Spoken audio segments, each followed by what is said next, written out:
Hello guys สบายดีเนาะคลิปนี้สิมาแชร์อินดิเคเตอร์เนาะที่ข้าพเจ้านำใส่เทรดกับทองคำเนาะซึ่งว่าได้ผลพอสมควรเนาะเอามาเบิ่งการตั้งค่าเนาะซึ่งเขาใส่อยู่มี4เส้นเนาะมีซิงเ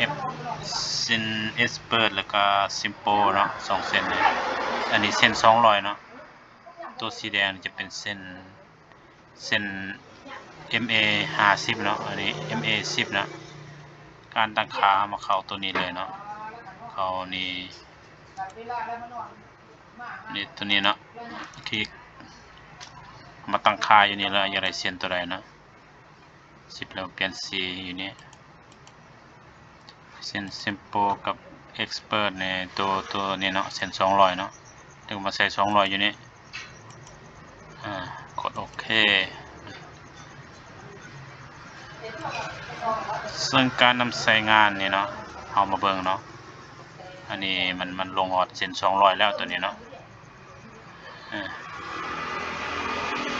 ซึ่งว่าการใช้งานเอามาเบิ่งเนาะ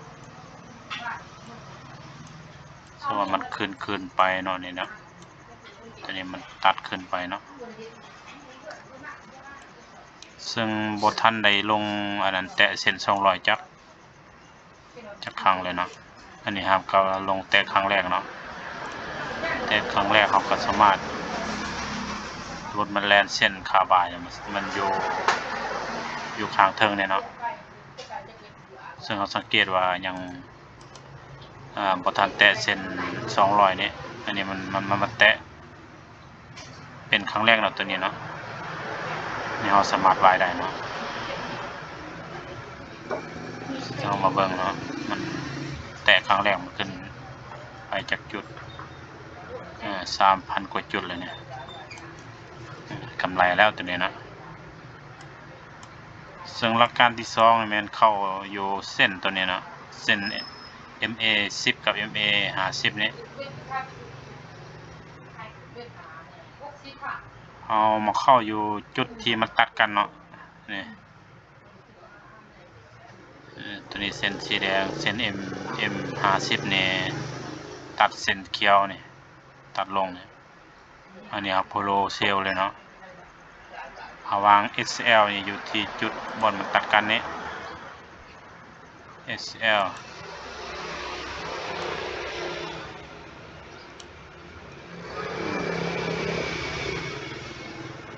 ลงไปมันก็ลง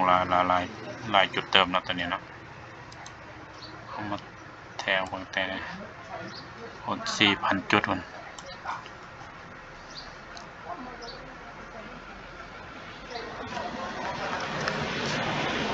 แล้วมาเบิ่งย้อนหลังนี่เนาะ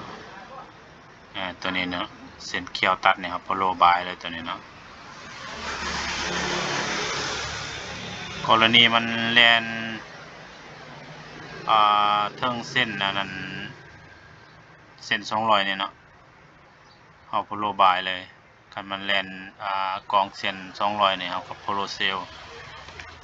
ตัวนี้เอาเซลระยะสั้นได้เนาะตัวนี้เนาะ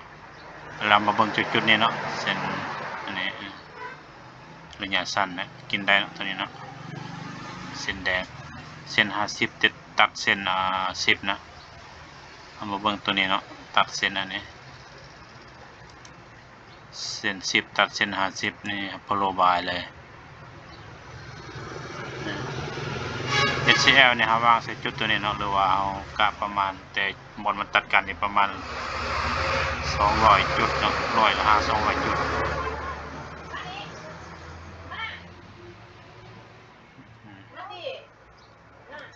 คันเฮา TP อยู่ที่นี่เนาะ2,000 จุดก็เลือกกินแล้วอันนี้เนาะ1,000 จุดเนี่ยพอแล้วเอาเนี่ยบ่หลายก็ได้แล้วเนี่ย1,000 จุดกับ TP แต่บอลมันตัดกัน1,000 จุดตัวนี้ฮอนบ่ตายเนาะเอาแค่บอลมันตัดกันเนี่ยเอา1,000 จุดนี่ก็เลือกกินแล้วเนาะเอามาเบิ่งย้อนหลังเป็นอะไร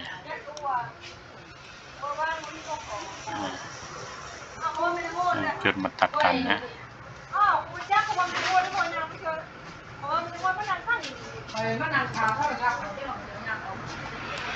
อันนี้4,000 จุดเนาะเอา1,000 จุดเนี่ยก็เลือกกินแล้วเนี่ย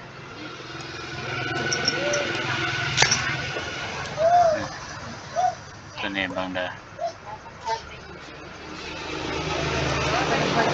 แต่มาตัดกันพันปลายบน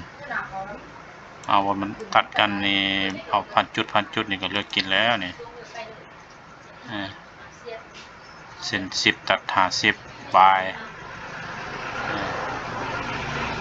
นี่ขึ้นฮอด2,000 จุด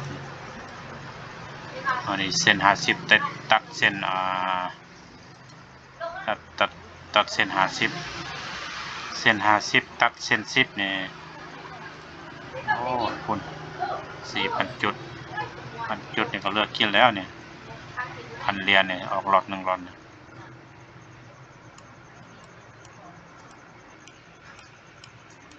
ซึ่งข้าพเจ้าเนี่ยหาวิธีเข้าเทศแบบนี้เนาะกำไรนี่หลายกำไรดีพอสมควรเนาะอันนี้ตัดเนี่ยก็ได้1,000 จุดเนี่ย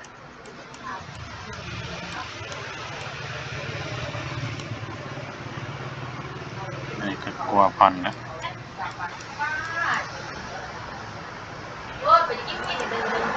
เอาสำหรับคลิปนี้ก็ขอจบเพียงเท่านี้เนาะถ้าว่าเกิดเป็นประโยชน์ก็ขอกดไลค์กดแชร์เนี่ยเด้อก็ลองไปนำใส่เบิ่งว่าได้ผลจริงบ่ทางข้าพเจ้าใส่นี่ก็